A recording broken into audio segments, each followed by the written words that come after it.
So I'm going to do a short video here about the 7-inch radio in here. And you know what? I will say the one thing that's somewhat annoying after having a Challenger is not having proximity locks. So everybody always asks me if we're going to change something. I think the proximity lock would be the thing that I change. I mean, it's such a simple thing, and maybe I'm a lazy person now, but that's the one thing that has been driving me nuts. But here's a 7-inch screen, and we'll go ahead and start the Jeep here, and I will show you guys this 7-inch screen. So you still have all the radio controls on the back of the steering wheel. None of that changes. That's all still good. Works just like on any of the other radios in the previous version. The 7-inch screen is a little bit different in that you don't have the navigation, you don't have the subwoofer, but you still have all the touchscreen functions, and it's just slightly smaller in the bezel here. But all the functions are still the same.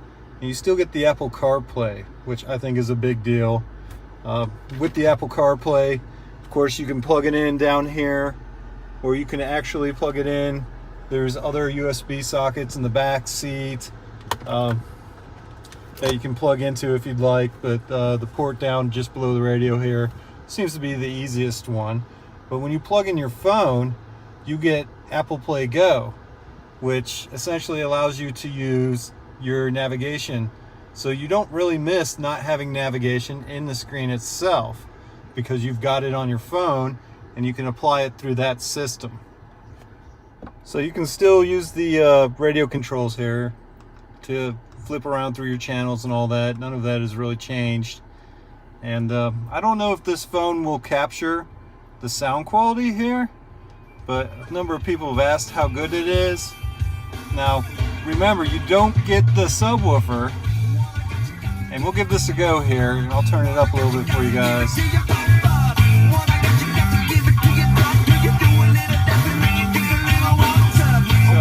to me, it's still pretty loud. I still think it's plenty loud enough, and it's still pretty decent sound quality, and I'm pretty happy with it. I have no complaints. So I think anybody who gets this, unless you're, a bass head and you need all that bass sound, I think you should be fine with it. I have no complaints. I mean, I do miss the subwoofer a little bit. I'd be lying if I said I didn't. I do like bass myself, but I have a lot of friends that always are telling me turn the bass down, the bass is too loud. So just like the big screen, you still have the access to the apps.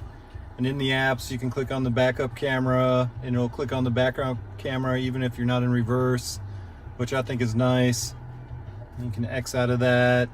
You still have your climate functions in here, and you can manipulate those. I mean, I find that we generally leave ours on auto all the time anyway, but you still have that option in here if you want to turn down or turn up each side. You have the media button. If you have your phone connected or some alternate source, you can go into there and click on that. The radio button, again, will take you to the radio. The audio settings, so you can come into the audio settings and adjust your equalizer and all of those functions. You have the compass section, which obviously the GPS has got to kick in and all that, but it'll tell you your compass, which is a really nice feature to have. And then again, you can go into the phone settings, so you still have the Bluetooth and all that. My phone's not connected, it's looking for my wife's phone. And then you have your general settings. You can change the language and all of those other things. You can actually set up your auxiliary switches on this, because again, it is the Rubicon, so you have the extra switches down here which come in handy. But so here I've borrowed my wife's phone, and we're gonna go ahead and plug this sucker in so you guys can see what the Apple Play looks like. So basically, just plug in the jack,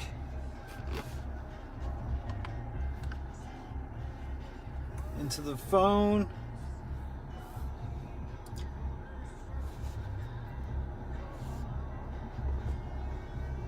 and that should bring up the Apple CarPlay.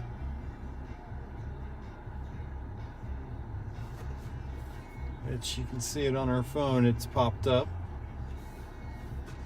And then you'll notice the button here on the display came up. So something that they just recently added now, which I'm a big fan of, is a Waze app in here.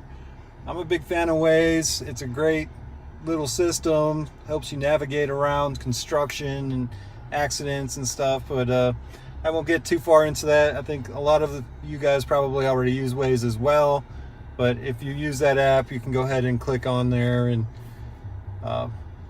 you have Google Maps, of course, was the go-to prior to Waze being added, and you can click on it. It'll bring up your map.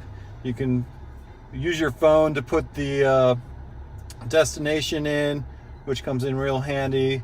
So let's say you wanted to head somewhere. In this case, I don't know what she's got programmed in here, but pick up something here. Pick up our buddies over here at Benson Chrysler Dodge and Jeep, where we actually bought both the Challenger and this Jeep. And you click that on here and you'll see your phone still works like it used to, but then you'll see it pop up on the dash here.